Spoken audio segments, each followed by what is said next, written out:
Assalamualaikum warahmatullahi wabarakatuh, sahabat-sahabat MBG semuanya dimanapun berada. Berjumpa lagi bersama channel YouTube umat muslim ya, channel YouTube kebanggaan umat muslim MBG, Mimbar Berdiskusi Global ya.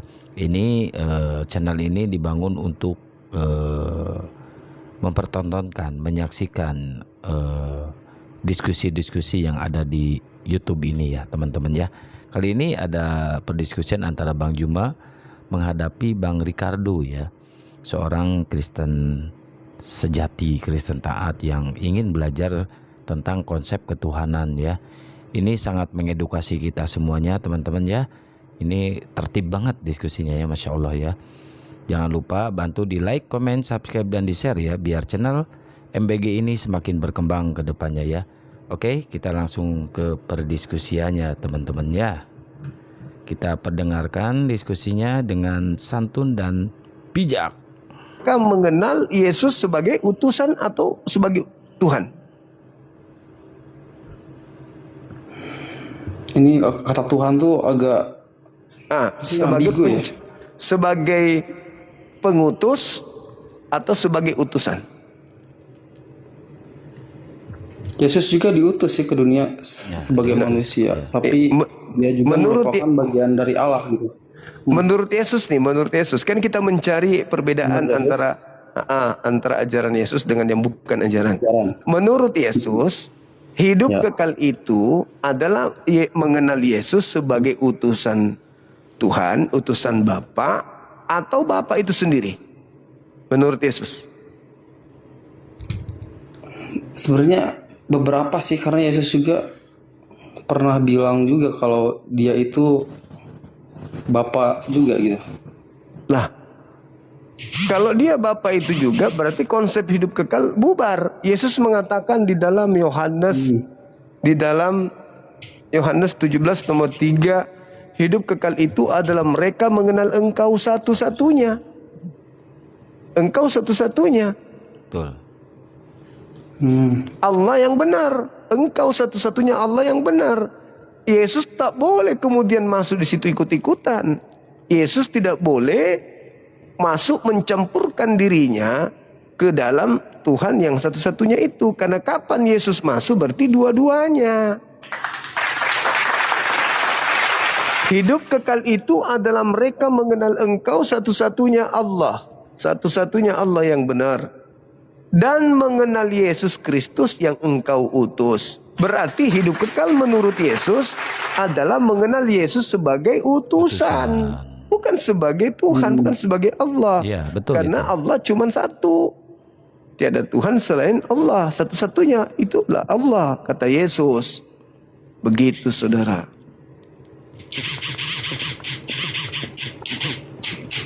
Ya. Saudara.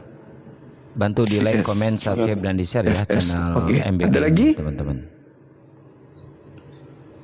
Jadi ada nggak ayat yang menunjukkan kalau Yesus itu bagian dari Allah atau Bapa di surga? Gimana? Yesus itu bagian dari Bapa di surga. Kita semua ini adalah bagian dari Tuhan pencipta langit dan bumi. Yesus mengatakan bahwa di Matius 4 nomor 4, manusia hidup bukan dari roti saja, tetapi dari setiap firman yang keluar dari mulut Tuhan. Di dalam Kejadian 6 nomor 3, rohku tidak akan berdiam selamanya di dalam diri manusia. Berarti kita ini bagian dari Tuhan sendiri. Dalam arti kata bahwa kita ini adalah ciptaan Tuhan, bagian daripada Tuhan itu sendiri.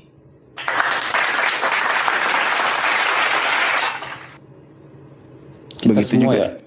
Yes. Kalau tapi untuk Yesus sendiri kan dalam sejarahnya dia pernah menghidupkan orang mati ya. Gimana? Nah itu Yesus pernah menghidupkan orang yang sudah mati. Ya. Itu cuma Allah kan yang bisa. Sedangkan Yesus juga tidak mengatasnamakan Allah atau Bapa di surga, tapi dia menghidupkan langsung aja gitu.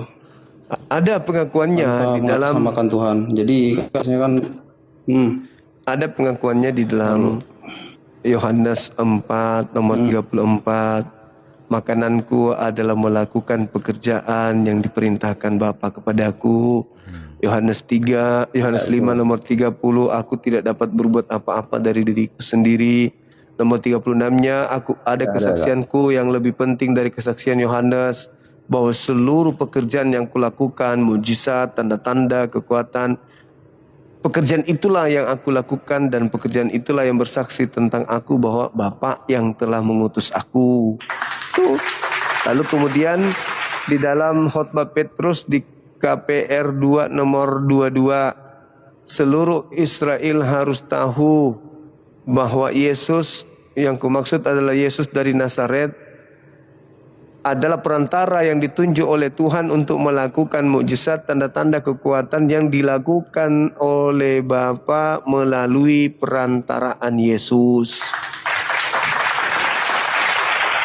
Yesus itu tidak bisa berbuat apa-apa tanpa mukjizat. Dia hanya perantara. Begitu. Makanya dia hanya dikenal sebagai utusan. Gimana? Utusan ya. Kalau saya sebut juga Bapa di surga tidak bisa buat apa-apa tanpa Yesus turun ke bumi. Bisa nggak? Oh nggak bisa. Nggak bisa begitu.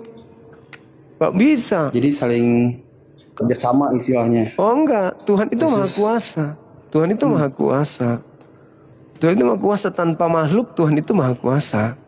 Tuhan tidak kekurangan apapun tanpa makhluk. Tuhan itu maha kuasa, maha perkasa.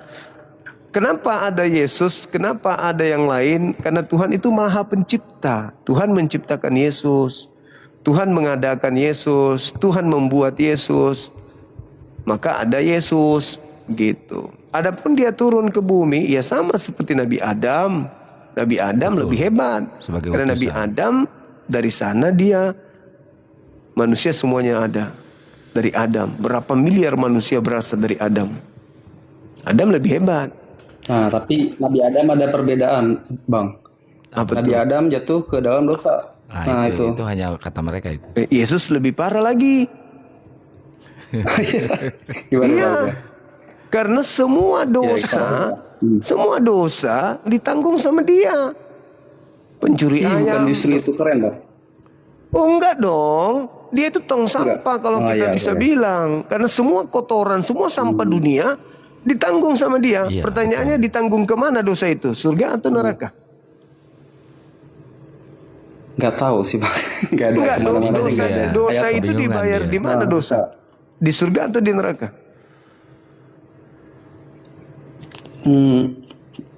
Nggak tahu, Bang. Di surga.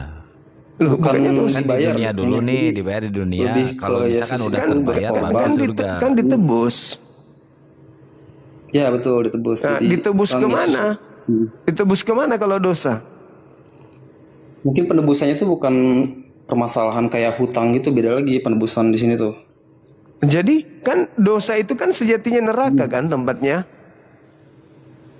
Ya, dosa di neraka, betul. Nah, Yesus menebusnya. Seluruh dosa orang-orang Kristen ditebus oleh Yesus ke neraka. Berarti kalau ada yang disebut ke neraka, itulah bintang timur yang tadi. Bukan Yesus. Yesus mana ada ke neraka. Yang ke neraka itu bintang timur, iblis. Nah, kalian ikut juga ke sana, ke neraka. Kenapa? Karena kalian menuhankan dia. Maka kalian dibawa serta ke sana. Kalian menuhankan sang bintang timur itu, penanggung dosa kalian. Padahal itu cuman obat. Tapi Yesus juga kan Gimana? Yesus juga turun dari surga ya? Kayak di Yohanes kalau nggak salah. Iya, dia turun dari surga. Sama seperti makhluk-makhluk lain. Ya, 1 Korintus 15:48.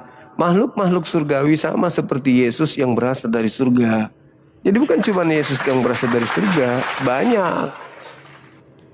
Bahkan iblis pun berasal dari surga tadinya. Yang jatuh kemudian. Mulai kebingungan dia. Gitu, Bung. Turun ke surga. Yesus, berarti Yesus itu cuma satu-satunya manusia yang turun langsung dari surga. Berarti dia bagian dari Allah gitu. Yesus itu sebenarnya tidak turun dari surga. Enggak. Yesus itu instruksi langsung dari surga, dari langit Instruksi langsung. ke ibunya supaya hamil. Gitu. Itu instruksi langsung yang dibawa oleh Gabriel pada bulan ke-6 untuk memberitakan kepada Maria agar hamil. Bukan Yesus yang turun dari surga. Nggak ada. Yesus itu yang benar keluar dari rahim Maria. Betul, betul. Itu ada Yang juga datang- di Yohanes, yang datang dari bilang surga. kalau- ya, Yang datang dari surga itu firman, perkataan Tuhan diantar oleh Gabriel kepada Maria.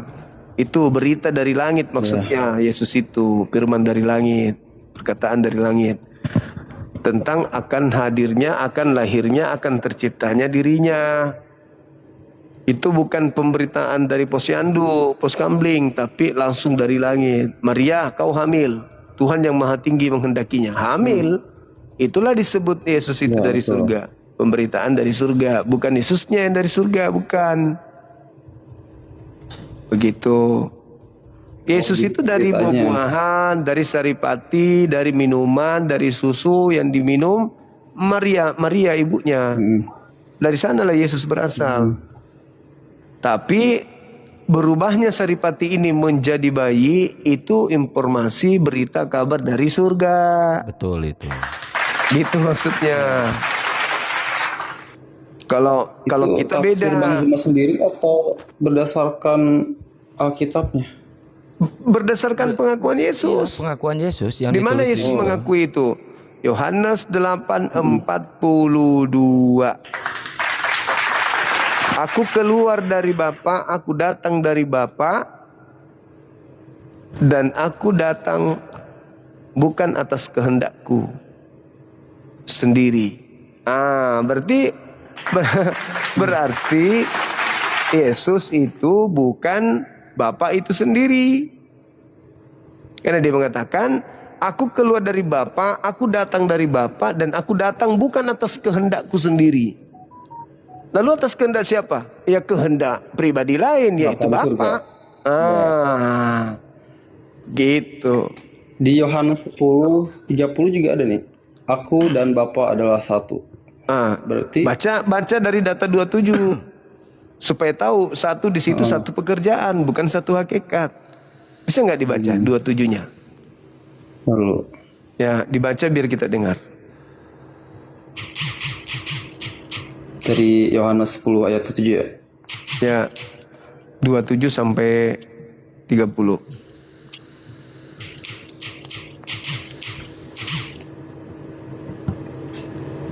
Bang Zuma tuh udah baca Alkitab full gitu. Iya dong. Udah, alhamdulillah. Oh, udah tamat. Wah, hebat, Bang. Pendeta aja belajar ke Bang Yang Juma. domba-dombaku mendengarkan suaraku dan mereka mengikuti aku. Dan aku memberikan hidup yang kekal kepada mereka dan mereka tidak akan binasa sampai selama-lamanya. Dan seorang pun tidak akan merebut mereka dari tanganku. Bapakku yang memberikan mereka kepadaku lebih besar daripada siapapun. Seorang pun tidak dapat merebut mereka dari tangan Bapa.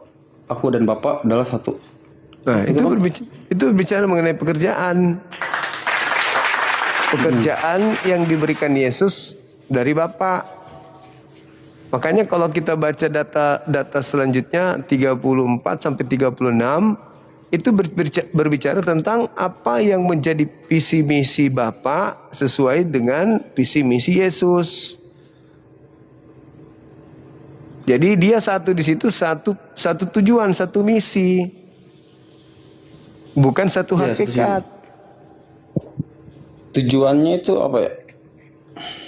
Tujuannya memberikan hidup kekal kepada Bani Israel yang percaya kalau Yesus itu utusan, tapi yang tidak percaya tidak diberi hidup yang kekal. Itu kan tadi Yesus mengatakan tuh, hidup kekal itu adalah mereka mengenal Engkau satu-satunya Tuhan dan mengenal Yesus Kristus yang Kau utus. Berarti hidup kekal yaitu mengenal Tuhannya Yesus sebagai satu-satunya Tuhan dan mengenal Yesus sebagai utusan Tuhan, Berarti sebagai Mesias. utusan. Jangan dikenal sebagai Oke. anak haram. Jangan. Anak haram. Kenapa anak haram, Bang? Kan orang Yahudi menuduh Yesus itu anak haram. Dipikir ibunya berzina iya. dengan tentara Romawi. Kan gitu.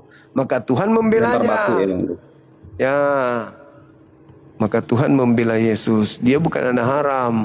Dia adalah firman-Ku. Dia adalah ucapan-Ku yang turun ke bumi. Aku yang menghendaki dia. Gitu maksudnya. Tapi dengan kata lain, Yesus itu satu-satunya utusan yang memiliki tujuan untuk hidup yang kekal. Seluruh para Satu-satunya nabi. utusan, betul. Seluruh para nabi. Iya. Yesus sendiri yang mengatakan itu. Selain FZ. Yesus ada nggak yang ngaku membawa kehidupan kekal? Nabi Muhammad Sallallahu Alaihi Wasallam. Al-Quran Oke, di mana? Al-Quran surah Al-Maidah Oke. ayat Al-Maidah. Al-Maidah ayat 15-16. Fussilat ayat 30. Banyak. Ali Imran ayat Apa tadi? 31. Keterangannya gimana tuh?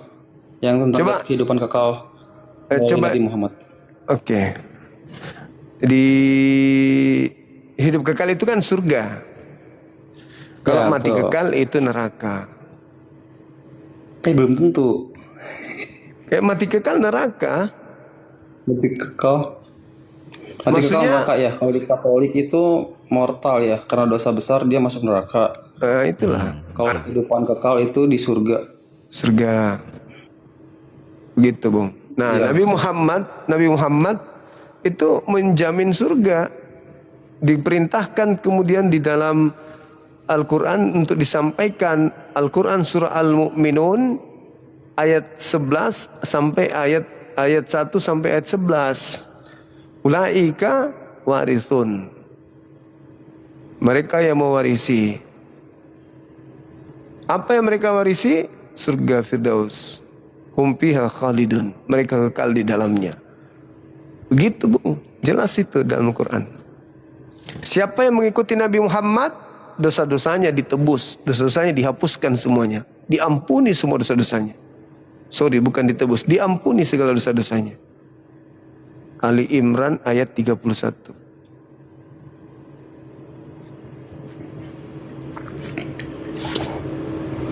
Begitu. Jadi Masih argumen yang tadi awal, yang ketika mana? Bang Zuma tadi bilang yang harus menganggap Yesus sebagai utusan, maka dia akan dapat hidup kekal ya. Iya, betul. Tapi sedangkan di ajaran yang tadi kata Nabi Muhammad, itu kan beda ajarannya Yesus sama Nabi Muhammad. Sama. Bagaimana? Jadi yang benarnya mana? Kok bisa sama? Sama ajarannya. Di dalam Al-Quran surah As-Saff, Nabi Isa mengaku utusan kepada kaumnya Bani Israel. Yesus hidup kekal bila mana orang itu percaya kalau dirinya adalah utusan bagi Bani Israel. Ya sama, Bang, gak ada bedanya. Sama.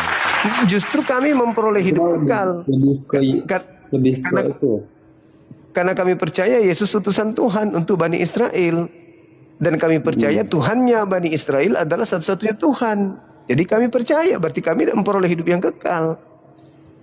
Nah itu mah lebih ke apa sih? Pemikiran atau teologis bagaimana menganggap Yesus ke dunia kan? Kalau berdasarkan ajaran-ajarannya gimana Bang? Ajaran Ya, Yesus, Bagaimana cara berdoa, bagaimana cara beretika gitu di dunia ini supaya iya, dapat keselamatan sama juga atau ada perbedaan? beda. Karena Yesus itu Beda. melanjutkan misi Nabi Musa. Sedangkan Nabi Muhammad menyempurnakan ajaran para nabi. Ajaran para nabi itu disempurnakan pada masa Nabi Muhammad, dilengkapi Ya. gitu. Yesus itu melakukan syariat Taurat. Tapi untuk memperoleh hidup kekal, menurut Yesus endingnya di Matius 5 nomor 20. Sampai seterusnya sampai 44 dan seterusnya. Jadi tidak bisa orang itu hidup kekal bila menyembah Yesus. Menuhankan Yesus tidak bisa. Karena hidup kekal itu menurut Yesus mengenal dirinya cukup sebagai utusan. utusan Bapa untuk memperoleh hidup yang kekal. Jadi kalau ada yang menyembahnya itu offside, kebablasan itu.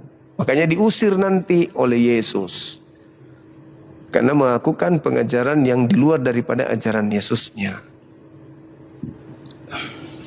Gitu. Tapi ada nggak ajaran Nabi Muhammad di luar ajaran Yesus? Ada. Ya, kan Yesus mengatakan dalam Yohanes 16, masih banyak hal yang ingin aku ajarkan kepadamu, tapi kamu belum sanggup untuk menanggungnya. Tapi ketika ia datang, yaitu roh kebenaran, dialah yang akan mengajarkan segala sesuatunya tentang hukum-hukum, tentang keadilan, tentang penginsapan dunia akan dosa. Itu. Itu jelas Contohnya itu. apa tuh, Bang? Haji, berhaji, umroh. Itu belum bisa diajarkan pada zaman itu. Berhaji itu di Quran atau di hadis, Bang? Di Al-Quran. Quran ada Iya. berhaji ke Mekah. Iya. Nah, itulah ajaran, salah satunya dari beberapa ajaran yang belum bisa ditanggung oleh masa itu. Nah, kalau pada masa Yesus orang sudah diperintahkan berhaji, gimana caranya dari Indonesia ke sana? Orang belum ada kendaraan. Iya. Naik perahu ya. Iya. Oke. Ada lagi, Bung? Di tempat saya sudah jam Masih banyak 1. sih. Masih banyak. Boleh besok? Bisa besok ya? Gini nih, Nah, agak satu lagi aja. oke, silakan. Ntar dulu, Bang. Dia lagi belajar, teman-teman. Tadi bahas tentang disempurnakan ya ajaran sebelum-sebelumnya. Musa pasti disempurnakan oleh ajaran Yesus lagi. Lalu zaman Yesus setelahnya disempurnakan lagi oleh ajaran Nabi Muhammad atau agama Islam. Sebenarnya apa sih yang disempurnakan gitu? Tentang Malah konsep saya Tuhan. lihat hanya konsepnya saja atau ajarannya. Ya, salah satunya itu tentang konsep Tuhan, tentang konsep ibadah, hubungan kepada Allah dan hubungan kepada sesama manusia. Itu yang disempurnakan. Kan Yesus mengatakan apabila ia datang, dia akan membimbing kamu ke dalam seluruh kebenaran. Segala hukum-hukum, penginsapan dunia akan dosa. Itu diajarkan oleh Nabi yang akan datang. Yesus bilang di ayat mana itu? Yohanes 16 nomor 7 sampai nomor 15. Include di situ. Apabila ia datang, dia akan memuliakan aku dan dia tidak berbicara dari dirinya sendiri, melainkan apa yang didengarkan itulah yang disampaikan. Yang didengarkan bukan yang dibaca.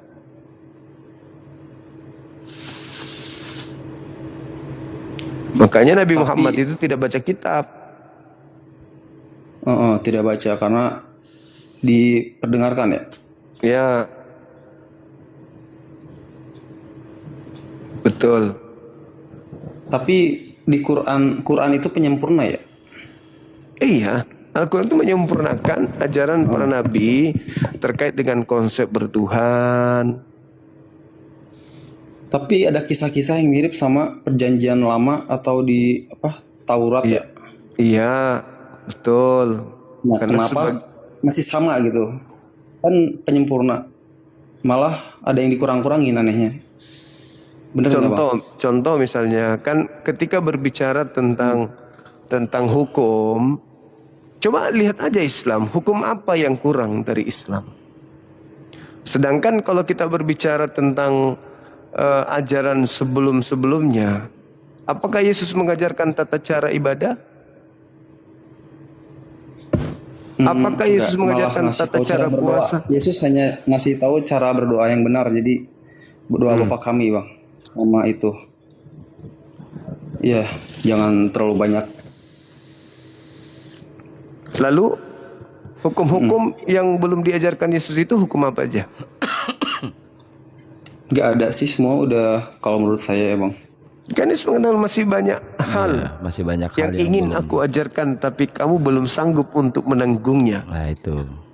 Tapi ketika ia Itu datang, kata-kata Yesus atau kata-kata Yesus atau yang bilang. Yesus Yohanes 16 nomor 7 sampai nomor 15. Tapi ketika ia datang yaitu Roh Hamad, dialah yang akan mengajarkan segala sesuatunya Roh tentang kebenaran. hukum-hukum, penginsapan dunia, akan dosa dan juga keadilan. Nah, apa ajaran Yesus tentang harta warisan? Sebenarnya nggak ada sih bang, karena Nah, di hanya Alkitab di itu Islam cuma yang sejarah ada. tentang kehidupan Yesus. Itu dia. Nah, itu loh. Sementara Roh Hamad ketika datang mengajarkan segala sesuatunya tentang hukum-hukum. Apa ajaran Yesus tentang hukum nikah? Tentang hukum pewarisan? Hukum nikah pokoknya semua yang dipersatukan Tuhan tidak boleh Itu. dipisahkan, itu aja sih. Hukumnya kan Gitu. banyak hukum-hukum itu, syarat nikah, syarat wajib nikah, syarat sah nikah, Ini kan harus diajarkan. aturan pemerintah kayaknya. Oh enggak, itu ajaran Enggak roh berarti. kebenaran. Roh kebenaran yang akan Justru mengajarkan pemerintah segala aja hukum-hukum menurut ngambil dari Yesus. hukum agama Islam kalau di Indonesia. Bagaimana hukumnya orang yang mati meninggalkan hutang menurut Yesus? Bagaimana pembagian harta warisan menurut Yesus? Kan belum Yesus ajarkan semuanya itu. Bagaimana Itu ada di caranya? Quran bang, yang ada di Quran. Lihat aja kami bagaimana kami melaksanakan agama Islam sempurna. Atau di Karena hadis semua maksudnya. di Al-Quran dan hadits kan roh kebenarannya datang mengajarkan segala hukum-hukum seperti itu. Hadis Bagaimana itu sejarah kehidupan Nabi Muhammad bukan? Oh lain, hadis itu lagi. adalah uraian daripada isi Quran. Jadi ketika Nabi Uraian. Muhammad penjelasan tentang isi Quran. Oh, Jadi Al-Quran itu seibarat bangunan rumah. Hadis itu yang menguraikan ini dinding, ini lantai, ini atapnya. Jadi Al-Quran itu sudah sempurna. Hadis kemudian yang mengurai isinya. Gitu. oke. Oke. Besok lagi. Besok lagi bang, gimana? Oke. Thank you. Saya di follow aja biar kita saling follow nanti supaya tahu kalau saya lagi live. Mantap. Nah udah. Oke. Makasih ya Bung Siap ya. bang. Ya sama. Nah itu teman-teman sekilas tentang perdiskusian antara Bang Juma menghadapi Bang Ricardo ya. Dia Kristen baik ya. Dia mau belajar di sini. Dia mau menerima wejangan dari Burunda Juma. Masya Allah ya. Semoga banyak orang-orang yang seperti Bang Ricardo ini bertanya ke Bang Juma tentang ajarannya sendirinya. Di sini udah full data Bang Juma ya. Udah tumpah itu data guys. Bang Juma menjelaskan tentang konsep kekristenan, siapakah itu Yesus, siapakah nanti utusan setelah Yesus gitu ya.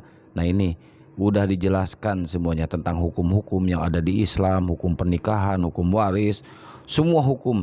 Nah di Kristen ya, Yesus belum sempat untuk menjelaskan ke arah sana. Kata Yesus nanti ada Roh Hamad ya, yaitu kalau menurut kita Rasulullah SAW yang melengkapi itu, yang menyempurnakan itu.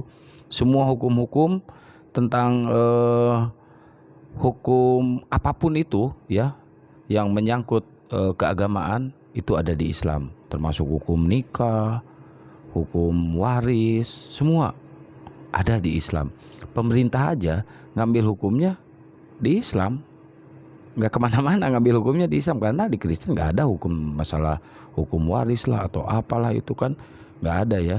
Ya semoga aja kita doakan banyak orang-orang yang tercerahkan karena perdiskusian ini ya teman-teman ya. Karena emang sudah banyak orang di medsos ini yang terutama di YouTube ya, yang bersahadat gara-gara ya berdiskusi itu teman-teman ya.